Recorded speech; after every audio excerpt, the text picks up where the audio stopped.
चलिए आज मैं आपको राइट्स ऑफ ड्रग एडमिनिस्ट्रेशन के बारे में बता देती हूँ। ये इसलिए इम्पॉर्टेंट है ताकि आपसे कभी भी ड्रग के साथ में कोई एरर जनरेट ना हो। तो आप इस वीडियो को ध्यान से देखिएगा और इन सारे ड्रग एडमिनिस्ट्रेशन के राइट्स को ध्यान में रखिए। पहला राइट है राइट पेशेंट, यानी कि हमें कंफर्म करना है कि हम करेक्ट पेशेंट को मेडिसिन दे रहे हैं या नहीं। हमसे इसमें मिस्टेक हो सकती है अगर पेशेंट सेम नाम के हैं तो।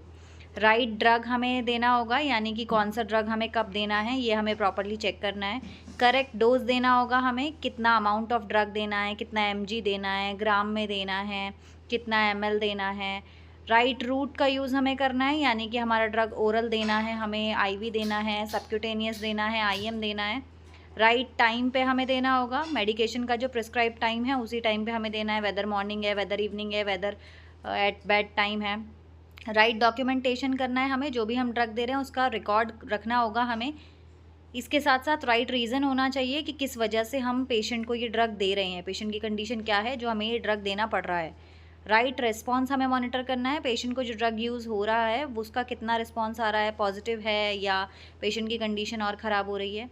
राइट एजुकेशन होनी चाहिए, यानी कि हमें पेशेंट को टीच करना होगा कि हम ड्रग क्यों दे रहे हैं, इसके साइड इफ़ेक्ट्स क्या हैं, इसके साथ में क्या प्रिकॉशन करना है।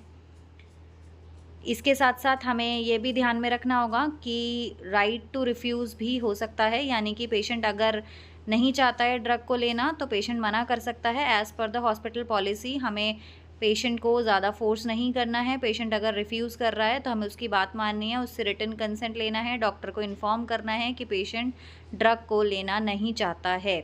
हम पेशेंट को फोर्स इस बात के लिए नहीं कर सकते हैं। तो ये राइट्स को आप हमेशा ध्यान रखिए।